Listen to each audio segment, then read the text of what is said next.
Ja kako se sjećam da 76. godine sam osjetila prvi put, mislim, da boledujem. Osjetila sam na levoj strani, mislim, u levoj dojci kao jedan mali, kao u vidu lešnika. I tako da ja to nisam dugo nikome rekla, jer tako sam sve mislila da to nije ništa, mislim da on ništa ne boleduva. Međutim, posle izvjesnog vremena sam osjetila strašne poteškoće. U to vrijeme, mislim, razmišljala sam obično koji ljudi rade tako u prostorijama zagušljivim, u ugostiteljstvu i tako dolazi od cigareta. Međutim, ja kao mlada, mislim, u mladim godinama nikad nisam pušila i nikad nisam pila tako. Ja sam u 17 godina ugostiteljski radnik da čašu kisele vode ne mogu popiti, a nekako, na primjer, u vidu alkohola ili kao što ima mladi ljudi danas, od ne znam kakvi roditelja, na primjer mlada djeca, gledam kako piju, kako puše ili počnu, na primjer, da se drogiraju. Mislim, to nikad nisam obožavala. Tako da, posle godinu i po 2 dana, mislim, to mi je došlo do strašnog pogorčenja. Osjetila sam da to mene strašno naglo raste, ali uopšte nisam imala boli, tako sam bila od te strane kao oslobođena, ne boli me ništa, ja sam mislila da je to obična žlijezda i da će to proći. Međutim, kad sam bila da to naglo raste, onda sam morala da se javim kod lekara, ali sam razmišljala kako ću se javiti, pošto nisam imala zdravstvenu knjižicu. I došao jedan prijatelj, moj mladi lekar, i onda ja sam morala da mu se poverim, kažem mu da tako i tako se sa mnom to dešava. On je rekao kao sutradan da se javim pod hitno na klinici. I otišla sam na kliniku i onda on sačekao u hodniku i ja sam mu rekla kao da nemam nikakvu dokumentaciju, da nemam zdravstvenu knjižicu i on kaže sad samo ćemo pregled izvršiti, pa za tamo će se dogovorimo šta ćemo da radimo. Međutim, kad sam ušla kod glavnog lekara, kad je on to vidio, mislim, tu ogromnu cistu, i on se strašno iznenadio i pitao me koliko ovo vrijeme čuvaš, a ja kažem da to 1,5 mjeseca, a on kao stručnjak ipak je to ocenio da to nešto duže, faktički je to bilo već 2 godine kako je to postojavalo, sigurno da ne bi ni došlo do ovih komplikacija da sam otišla vremena, mislim, na lekar. I onda mi je doktor rekao da se sutradan pod hitno moram javiti, da se to pod hitno moram operirati. Međutim, ja sam se vratila kući, ali sam samo razmišljala kako ću poći u bolnicu bez dokumentacije. I onda sam morala da se snađem i tako jednoj mojoj prijateljici bliskoj se poverim da mi je ona dane ličnu kartu i njenu zdravstvenu knjižicu i ona, djevojka mi je izašla, mislim, u susret, bez riječi mi je dala. Mada, mislim, to zakonom nije preporučljivo, studijom, dokumentacijom, ali nije bilo drugoga izlaza i ja sam morala. I kad sam otišla, mislim, tog dana pod hitno su me primili u bolnicu jer je to faktički bio kao hitan slučaj. I otišla sam tamo na kartoteci, kad sam otišla bilo mi je strašno, mislim, strah jer je bila tuđa lična karta, a ta djevojka je bila blizu istih mojih godina, isto se zvala, mislim, Snežana, ali nije bila ista fotografija, malo se, mislim, dublje čovjek zagleda, normalno da se mora prepoznati. Međutim, ta žena uopšte na kartoteki uzela je, mislim, onu dokumentaciju, ali uopšte nije pogledala mene. I ja sam cijelo vrijeme bila faktički sa strepnjom, mislim, mada treba čovjek i dok je na operaciji da otpušten, da je osloboden, ali ja sam bila sa velikim strahom. I tog istoga dana, mislim, su me operirali i tako da za vremena operacije normalno kad se ide pod nož, to nije lako, osjećala sam se jako teško, mislim, jako tužno, toliko od tada nisam, niko nije ni znao od mojih prijatelja, nikome nisam rekla, tako da nisam imala mnogo tada ni posjeta, tako da jedino koleginica mi je došla jedna s posla, posjetila me i uvijek sam strepjela kad bi vidjela tu ženu što radi dole na kartoteci. Par puta sam je, mislim, primijetila da ide hodnikom. Uvijek sam zamišljala, jer znam da nisu čiste stvari kod mene, mislim, sa tom dokumentacijom, i pogledam i uvijek zamišljam ona kod mene dolazi. Međutim, nažalost, ona valjda ne znam kako to nisu otkrili.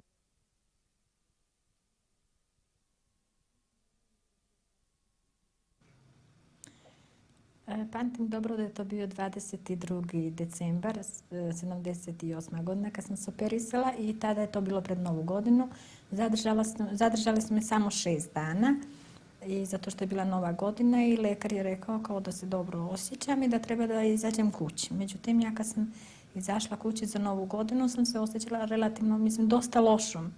I posle Nove godine kad sam otišla na kontrolu, sačekao me lekar u hodniku i glavna sestra i rekli su mi da su rezultati došli pozitivni, to su pozitivno medicinski, znači nisu dobri, da ponovo moram da se vratim na kliniku i ponovo moram da se operišem. I mislim, pošto je to bila jako svježa operacija, ja sam se strašno, bilo mi je jako teško i počela sam da plačem i doktor mi je rekao da se uopšte ne sekiram, kao da me pripremi.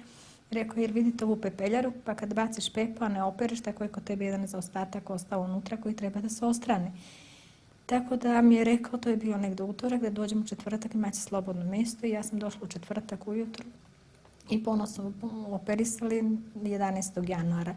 Ova mi je bila jako teška operacija, mislim, zato što su mi ostranili ceo levo krilo, grudnog koša, tako reći tu levu dojku, tako da sam dosta bila sečena i sjećam se dosta još, imala sam dosta poznati lekare, još kad sam se osvestila u salu, kad sam izvadila na crevo i kad sam me terali hodnikom i kad sam došla dole, u sobi na odelenju, ja sam pipnula ovaj levu stranu i primetila sam da, jednog dijela nemam od tela, od leva dojka da mi je ostranjena, normalno kao žena se počustvuješ mnogo potišteno, normalno teško i tako.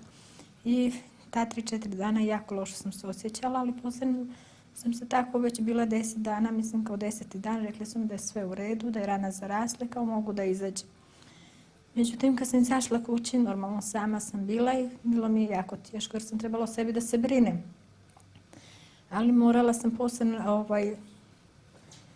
20 dana sam otišla na kontrolu, lekar mi je rekao da je to odlično, da je rana dobro zarasla, ali kao navodno da ne bi trebalo, još da nije preporučljivo, makar do 3 mjeseca da ne radim.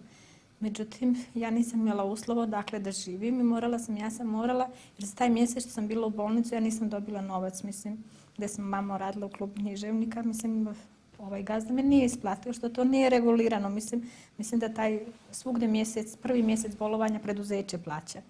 I ja sam poslije 21 dan morala poslije toke teške operacije da počnem, da radim. I plus da radim, to je bilo zima, to je bilo jako teško, dole jako zagušljiva prostorija, koji milion ljudi puši, koji, to nije funkcionalno. I tako da ja sam radila uvijek po 12 sati, tako da mene niko nije mogao da razumije ili da me pita ili tako da, bilo mi je zaista jako teško, ne bi znala sad to kako da kažem. Ljudi koji nisu to pretrpeli i šta znaju šta znači bolest, to ne može možda da razumeju. Uvijek stara poslovica, zdrav bolesnom ne veruje.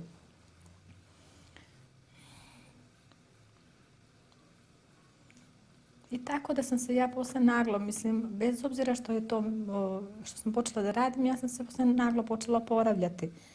I kad sam otišla kod lekara na kontrolu posle 2 mjeseca i rekla sam da sam počela da radim i on kaže da to nisam trebala da uradim, da sam jako pogrešila, tako da najvjerovatnije, dolazi do jake teških posljedica, ali to ne mora odmah, tako kao što je nastupilo sad u kasnije vreme, posle 5 ili 6 godina. Tako da doktori garantuju, navodno analize koje su bile tada, da oni garantuju do 5 godina da će sve biti u redu. I stvarno tačno je bilo, do januara mjeseca ove godine. Dobro večer, Sneška. Poveli jadenje. Večera. Večera je kompir sa kokoška. Kako si, Sneška? Dobro, danas odlično. Odlično. Prijatno, Sneška.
Pa mislim, dosta je to bilo davno, to je bilo još 66. godine kad sam otišla od kuće.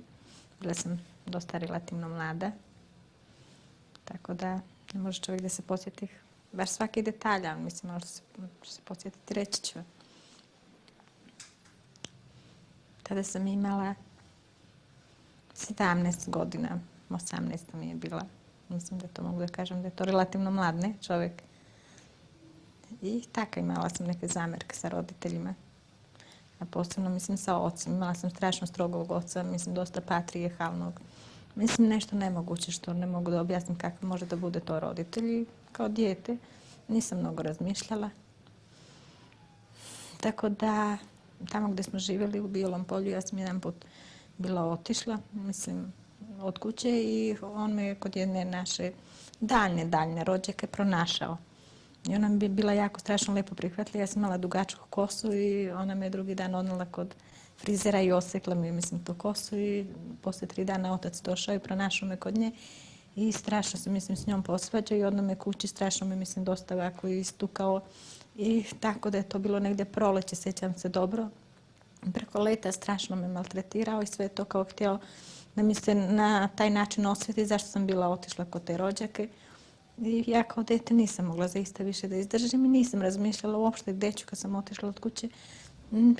Onako sam jednostavno rešila da otidem, tako da nikom nisam rekla.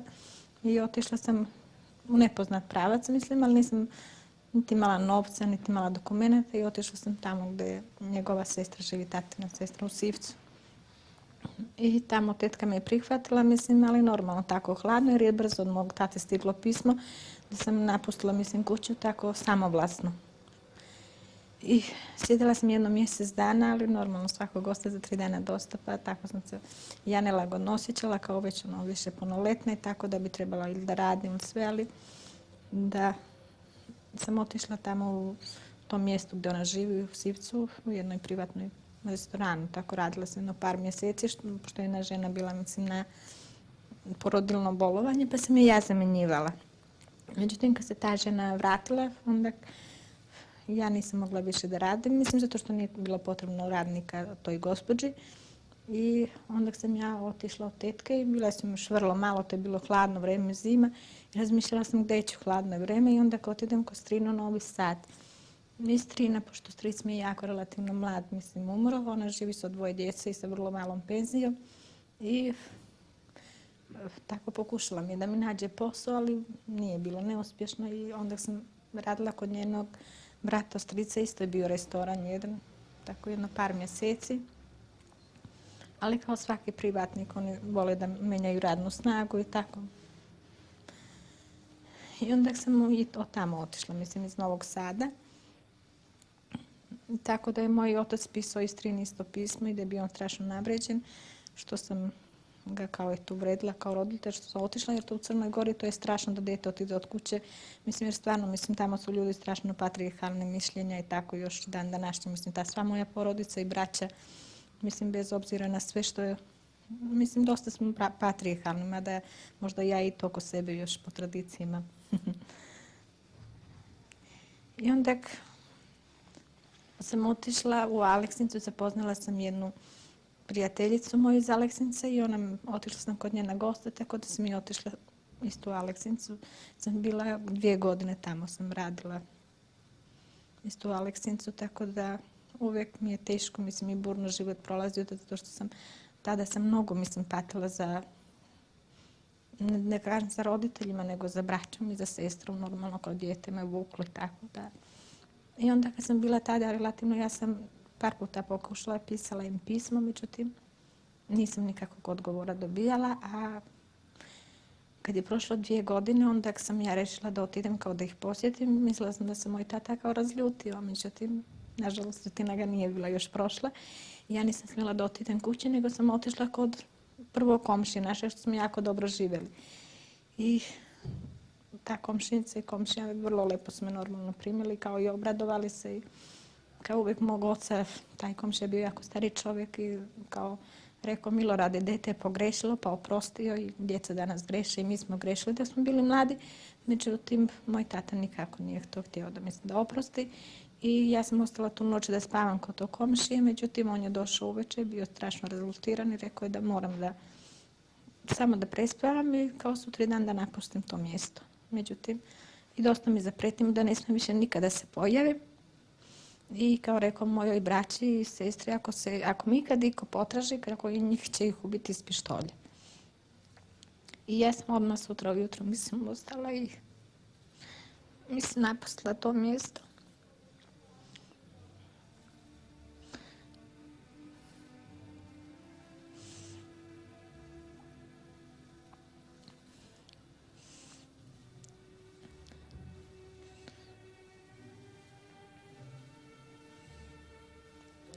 To je bilo 68. godine.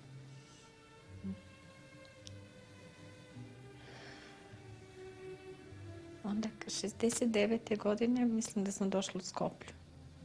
Ne mogu baš da se sjetim godine. To se dešava 68. godine, 69. 70. sam mislim došla u Skoplju. I u Skoplju sam nekako odmah se osjetila, ne znam kako, da li što sada dugo već toliko, 14-15 godina živim.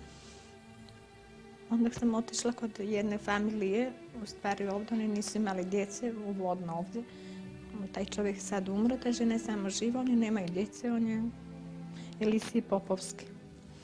I oni su htjeli da me usvoje, kao pošto oni nemaju djecu, ali sam ja bila relativno odrasla i to nekako nije mi se uopće svidjelo kao usvojeno dete. I kod nje sam bila 2 godine. Mislim tako da ta tetka Blaga, ona me nosila i na odmor, da mislim da ona još živa, ne kontaktira, mislim da dosta davno. I tako da sam se odmah osjetila neku toplinu, mislim u Skoplju, poslije sam poznavala grad. Onda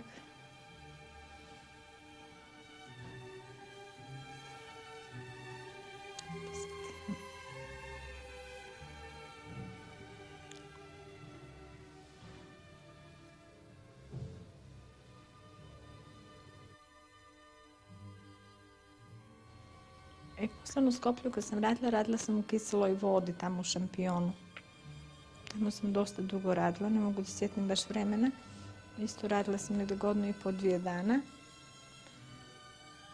I poslije sam dolu trgovski centar u Kapki kod ovog, ne znam kako se zove, Turističko kole, tamo sam vrlo malo bila. Onda sam došla poslije ovamo kod Jolete. I ovamo kad sam došla, mislim, u klubu književnika, mislim, tamo sam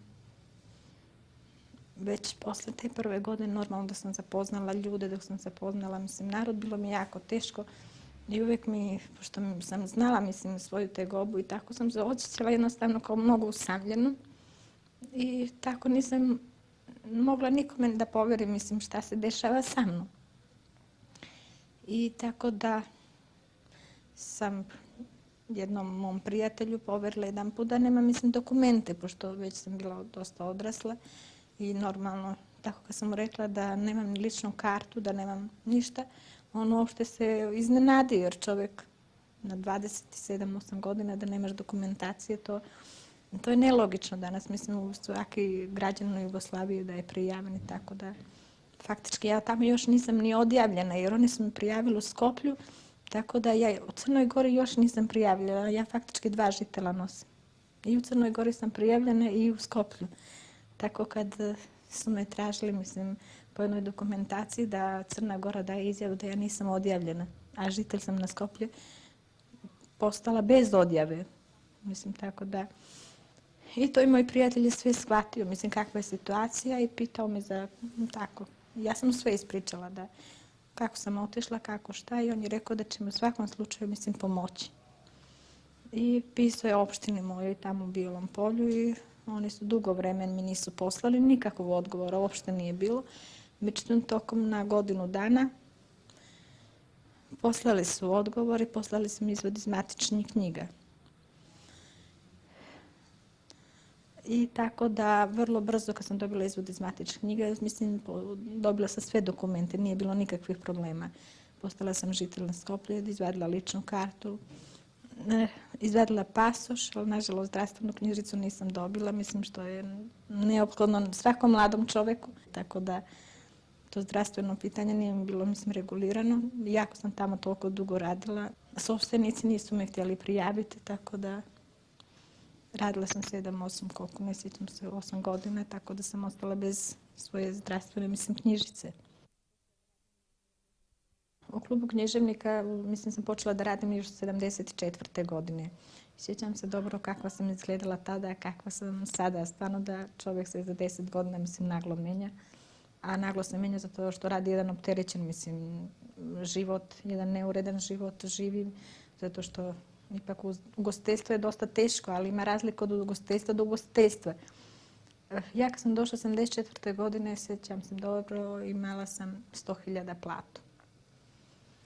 100.000 platu, da li platiti stan, da li sebe obući, da li ako pođeš na lekar platiti, i lekara i lekove i sve ostalo, Tako da oni su nas faktički, tamo sam radila od jutra do mraka. Ne mogu da vam kažem koliko sati, da li to bilo 12, 14 sati, pa nekad se dešavalo možda i po 20 sati. Jer ako ti ne dođe smjena, ti uopšte ne smiješ da napustiš posao. Jer njima se kaže ako hoćeš radi, ako nećeš idi. To je eksploatacija faktički na radnu snagu. On je zamišljao ako tamo otidem, bez obzira gdje da idem, kao moram se njemu, vratiti. U tom smislu sam bila strašno ucenjena, A nažalost, od njihove strane ucenjena, a mnogo od strane gosti cenjena. Jer gosti su me mnogo cenili, hvalili kao radnika i tražili me i svaka rezervacija ili firma u zadnje vrijeme, mene su više tražili kao da sam ja vlasnik tog restorana nego što je on gazda. I dešavalo se da on tera goste, da i on kad se napije, on uopšte nemaše kontrolu. Da on tera goste, ma ko ste vi, šta ste vi? Ja sam trčala hodnikom u nadvor da mu vratim goste i da mu zadržimo. I da mu što više naprave cek i da otidu zadovoljni, sa našom. A on to nije znao da ceni, tako da... Kad sam, 100.000 platu sam imala 74. godine. A 83. godine kad sam otišla imala sam 600.000. Znači za 9 godina koliko sam dobila, standard, koliko je rastao, koliko su se plate povećavale. Da oni svakih možda godinu i pol ili 2 dana, tako da su nam po 50.000 davali kao za novu godinu. I to kao, na primjer, još nas pitaju da li ste zadovoljni. Sad ne bi znala s čime je to zadovoljni. Zaista, jedan građan nek pomisli sa tim novcem da li se može danas živjeti. 600.000 platu sam dobijala, a 800.000 sam plaćala stan. I sad možete da zamislite sa čime mora da se, od čega bi ono ostalo, imala da živim. Ali eto, bila sam, dobar radnik i, na primjer, dobijala sam, bakšiše i tako, to me jedino vadilo. Živjela sam jednim skromnim životom, nisam pušila, nisam nigde izlazila, tako da, kako da vam kažem, preskromno živjela, tako da nikakvih uslova nisam imali da živiš malo, da želiš da pođeš na odmor ili negdje. Tako da svi u Skoplju su zamišljali koliko mi tamo novca zarađujemo, kako mi tamo, mi ne znamo šta radimo sa parama. Ja bi se samo nasmejala. A on kao jednu reklamu, pa kad dođe neko, na primjer, od direktora, pa pitajte Snežku koliko ona mjesečno ima prihoda. I on kaže, gostima, pa ona dobije 3-4 miliona mjesečno. Sad ne znam šta je htio s time da dokaže da ja dobijem 3-4 miliona mjesečno, kao on mene plaćao, 83. godine 600.000 dinara, Tako da je tu golema razlika, ne znam šta je htio s time da kaže. Koliko slobodnih dana je? Slobodnih dana smo imali vrlo malo. To je nekad u mjesec dana jedan slobodan dan, a to je pitanje da li ga dobiješ taj jedan slobodan dan. Tako da, ako mi je, na primjer, koleginica slobodna i ceo dan da radim. Pa da vam kažem, inspekcija često dolazila kao inspekcija, što se naziva naziv inspekcije, ali nije vršila te službene dejnosti što je u pitanju inspekcija, da nas pita da li smo socijalno osigurani ili da li, na primjer, ja sprva jedan put, 2 put to inspektorada što dolazi, on me tako pitao kao provizorno i jednostavno sjedne sa Joletom razgovara i tamo ruča i tako da u kasnije vrijeme me uopće nije ni pitao, a znao je lično da nisam socijalno osigurana jer 8-9 godina to nije jedan dan ili jedan mjesec, 1 godina normalno. Tako da njemu niko od radnika nije socijalno osiguran. Ne znam kako on to može već 18-19 godina drži taj restoran. Dosta jak restoran, kao jak objekt, pravi promet kao jedno preduzeće, mislim, ugostiteljstva.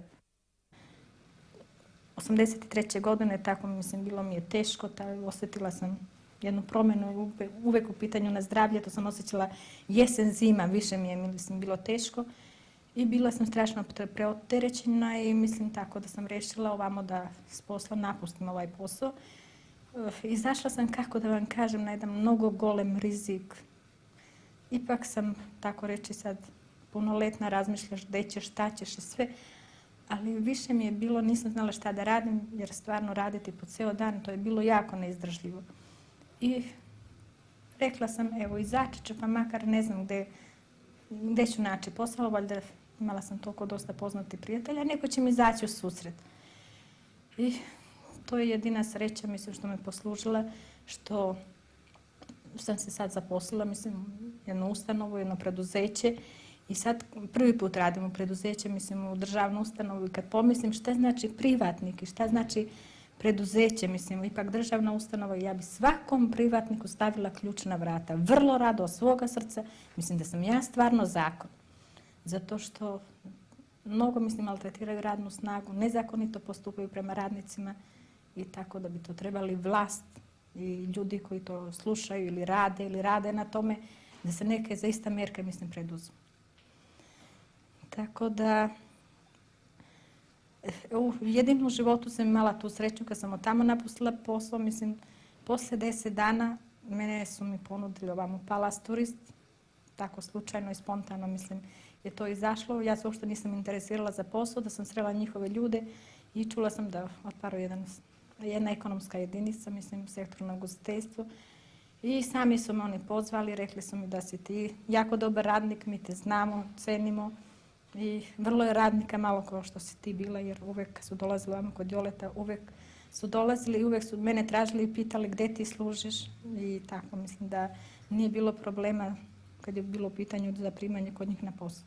Tako da sam ja predala molbe sve, ali ja sam morala da im objasnim da ja nemam radnu knjižicu, da ja nemam zdravstvenu knjižicu i tako u tom smislu da nisam bila u zavodu prijavljena, da je tu, mislim, dosta bilo komplikacija, ali oni su sve to razumeli, mislim, stvarno za jednog čovjeka, za jednog radnika, mislim, dobrog radnika, sve su radili i tako da su me odmah prijavili, tako da sam ja dobila kod njih komplet, mislim, dokumentaciju, zdravstvenu knjižicu, tako koja ja sad, evo, dosta teško bolujem, koja već skoro 3-4 mjeseca ležem u bolnici, mislim, razmišljala sam da nisam ovamo prešla da radim, ne znam šta bi radila, zaista ko bi me lečio, mislim, jer danas jedan bolnički dan kao u ovoj bolnici što ležem, to je 350.000 dinara.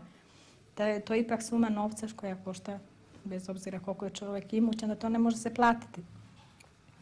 I ovamo sam jako lepo primjena, mislim, nemam riječi da kažem, nemam zborovi koji, kad sam se sad letos razbolela, mislim, da su ti ljudi strašno meni izašli u susrete, da su bili svi potrešeni, da su dosta, mislim, trčali i tako da posjećivali.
Така да денови ќе дојдеме, ќе те земеме, па ќе биде све во ред, како што си беше и порано во ред.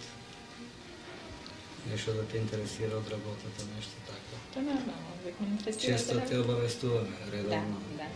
Posebno vi često dolazite, inače. Да. Така.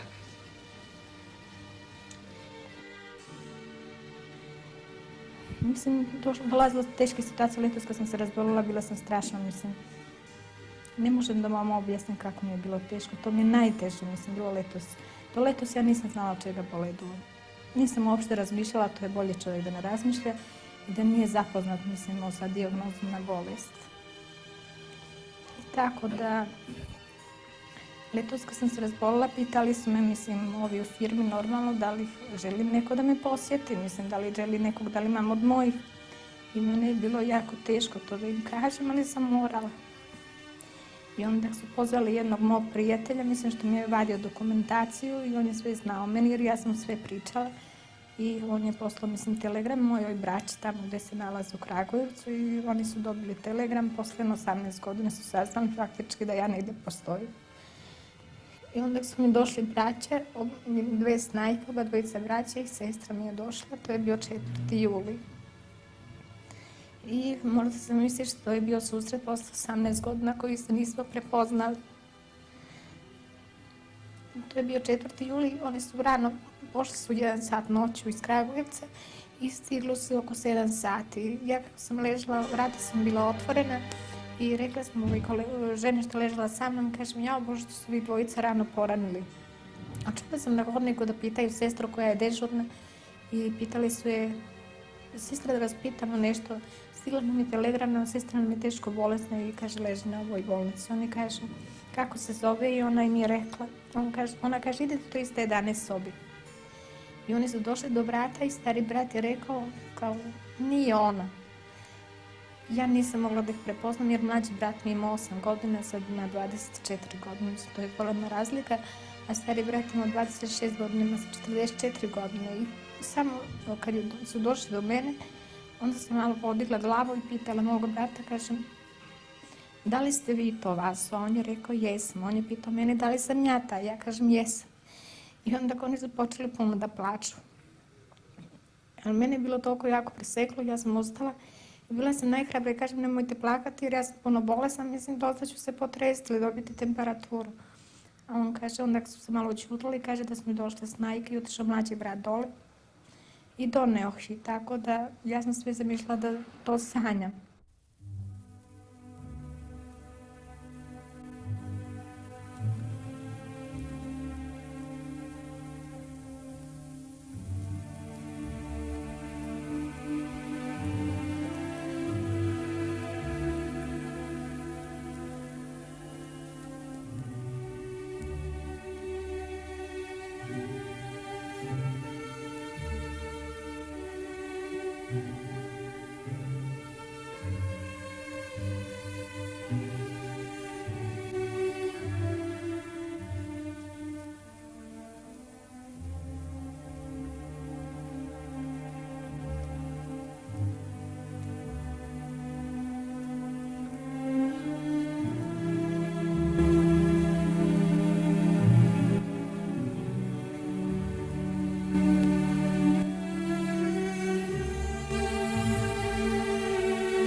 Sestra sam. dolazim se.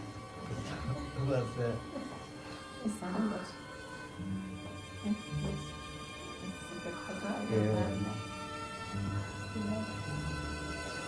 Viš, posle, to je bilo kako posle.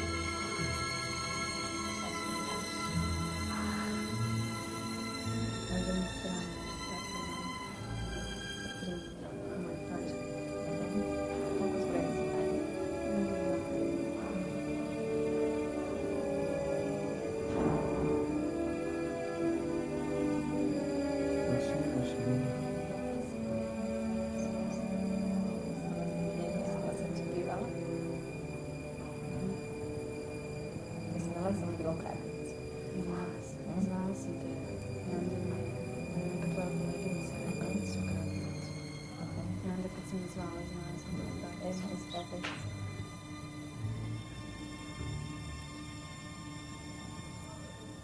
Nekako bilo puno hladno, da ste 12. Nije to, uvijek su mi tako.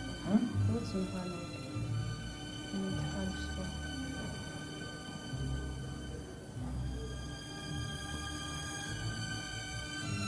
A od ranije samo kupovali.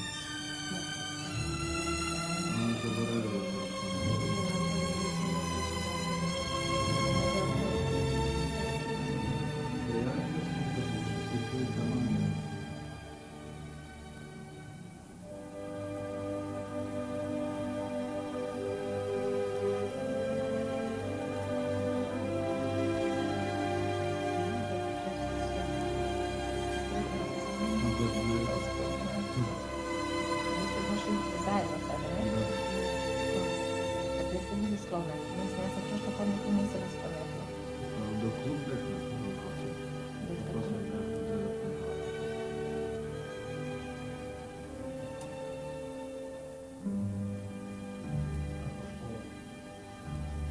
Dobro. Škola, kao Naš škola. petnica.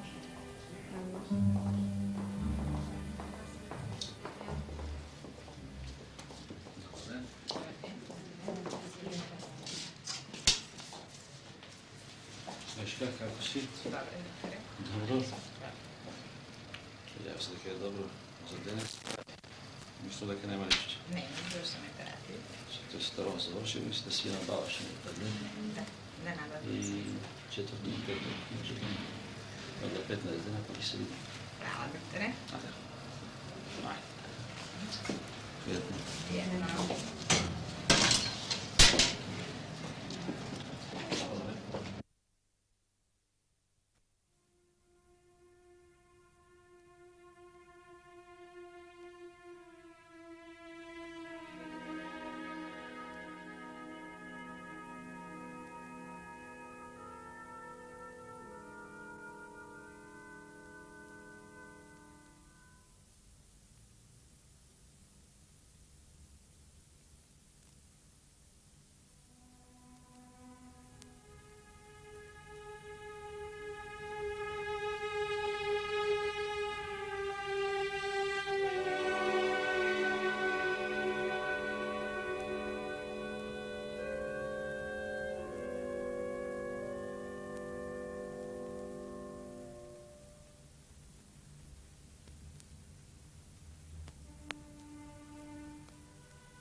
Hoćeš nešto da ne pitaš, jel da?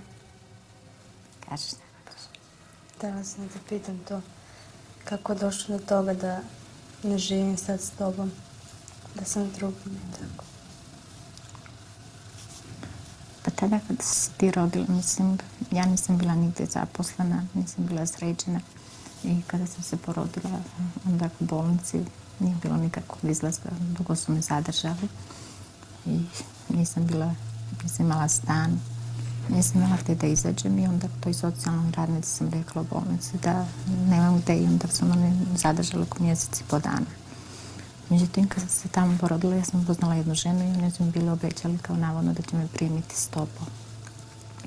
Međutim, kad sam izašla toga dana iz bolnice, kad me bolnica otpustila, ja sam se odmah njima obratila, ali oni nažalost predomislili kao navodno mali je stan, kao ne može dvoje djece da se gaje. I otkazali su mi. Međutim, ja sam bila par dana privremeno smještena u jednom domu, mislim za prolaznike, pošto nisam bila žitelj Beograda. Ta socijalna radnica rekla da ja ne mogu, mislim, ostati u Beogradu s tobom. I kada sam izašla iz tom doma, ja sam razmišljala gdje ću. Nemam gdje. Nije bilo nikakvog izlaska i ja sam otišla u dom i ponudila se tamo da to ostavim. Međutim, oni su rekli ne može legalno. I mislim, to su mi bili jako teški momenti. Kada sam to ostavila, bilo je to, mislim, pored doma, tu u blizini, 200-300 metara.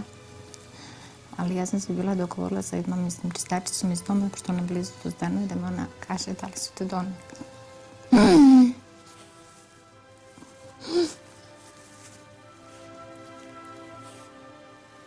I ona mi je onda rekla da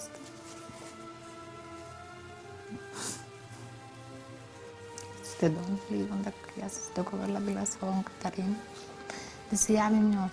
Javila sam se iz tog momenta i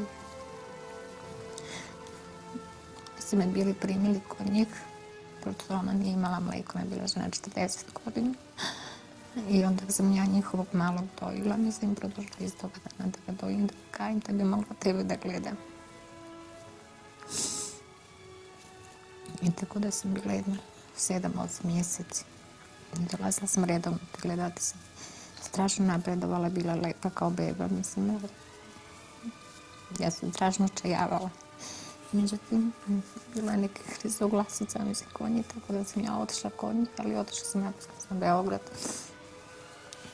I onda znala sam da ako se majka ne pojavi kao par mjeseci, da oni tu djecu daju posle godinu dana na usvojenje. I ja prosto nisam imala mogućnost tada da te gledam, nisam bila u Beogradu. Imam pravo samo jednom mjesečno da ga vidiš dete kroz tako.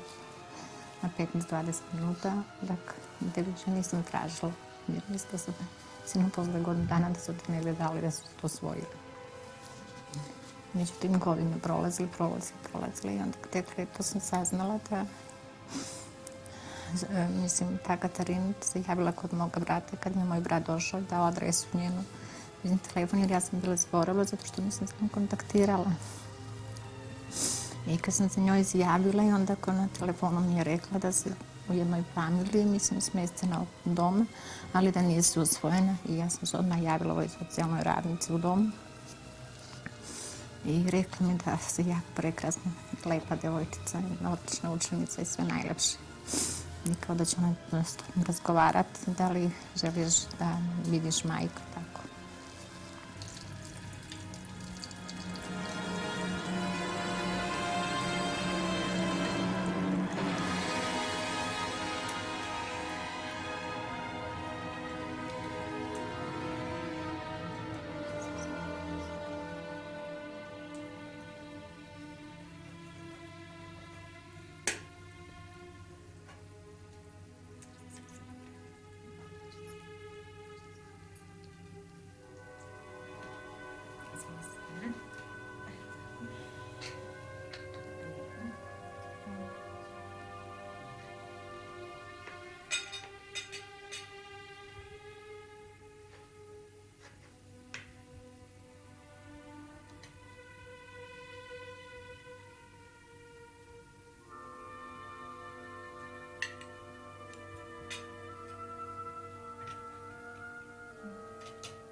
Svetlana, jel ti nedostajala, mislim, majčina ljubav i si osjećala ipak to da nemaš tatu i mamu, ono pravo tatu i mamu. Pa, šta da ti kažem, kad sam bila mala, nisam ni znala da nisam imala roditelja. A živim u porodici u kojoj skoro da nisam ni osjetila, pravo ti kažem. Živim sa mamom i tatom, kako ih ja zovem, i imam kao sestru. Ona je starija od mene, tako da pružili su mi sve što mi je potrebno u životu. Ali ono što kažeš ti, stvarno majčina ljubav, to ipak niko ne može zameniti kao prava majka. Mislim voljela da znaš gdje se nalazim, da znaš nešto o meni. Pa normalno, to mi je bila želja kad sam saznala da ne živim sa pravom majkom. Želela sam da vidim čija sam, kako izgleda moja majka. Kad ti je litovsko oca prenela, mislim, da sam se ja javila, da li si se osjećala, mislim, radosno ili kako se uopšte osjećala? Ne znam, malo sam da onako mi je bilo čudno ipak na jedan put posle toliko godina da vidim svoju mamu. Ipak želja mi je bila da vidim to. Ali, mislim, nemoj da misliš da nisam mislila cijelo vrijeme na tebe. Mislim da sve ove godine ja sam razmišljala uvijek kad vidim neku devojčicu da je rođena 67. godine, 68. koje godište. Tako blizini tvoje generacije, ja sve zamišljam, moja Svetlana, mislim ovolika. I, na primjer, dešavalo se gdje sam bila stanovala podstanarka, imali su devojčicu. Ja sam sve zamišljala da je to dete moje, da sam padila, da sam s njoj se uvijek za rođendane tako kupovala, mislim, skupe poklone. Sve sam znala da si mojem djetetu ne mogu kupiti, pa kažem kao mislim, bilo mi je strašno teško. To nisam mogla nikome da poverim i da kažem, mislim. Dok nisam li to saznala, niko nije znao da od mojih prijatelja da imam dijete i tako. To sam, mislim, taj veći bol u srcu držao. Ali mislim, sve ovo što se desilo, nema da mi zamjeriš da je tako bilo. I kad se ona dolazila letnje, mislim, jesenas, kad se pojavila i onda sam ja mojim prijateljima i kolegama na poslu, mislim, rekla da imam prekrasnu djevojčicu, da je vola, ima 11 godina i to je bilo. Mislim, nepoverljivo stvarno, kad sada vide, oni ne mogu da zamislite da je ta, mislim, djevojčica moja, ne. Hoćeš mi reći za oca? Reći ću ti, mislim, otac se nalazi u Aleksincu. To je jako, mislim, fin čovjek sam. Eto, tada nisu bile takve mogućnosti. Nije mi prihvatio, međutim, ja se nikad više za njega nisam se interesirala. Samo da znaš da živi u Aleksincu i da to ličiš na oca. On ima sad djece? Ima djece 2. Mislim, ne znam da li ti interesira, imaš ti još bratučeta, u Kragujevcu kojih ne poznaješ, ujaka, tetki. Kojaka sam bila sada, sam rekla, mislim, da ti postojiš, da i oni rade dok te vidjeli i sreli, tako. Svim imat ćeš prilike.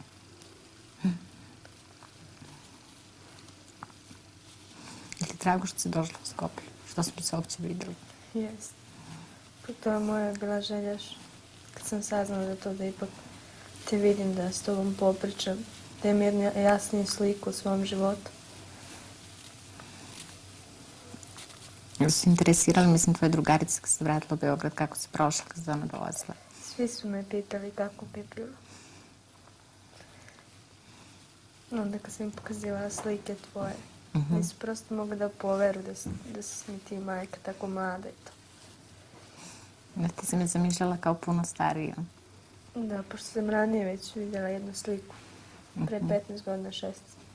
Vidjela sam sliku i onda po toj slici sam te onda zamišljala kako si sad.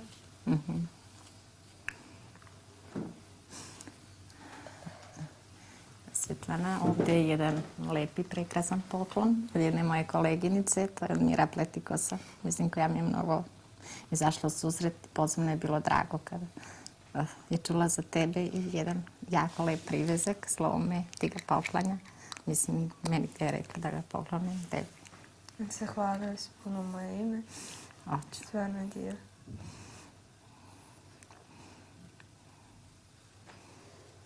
Mnogo lepo.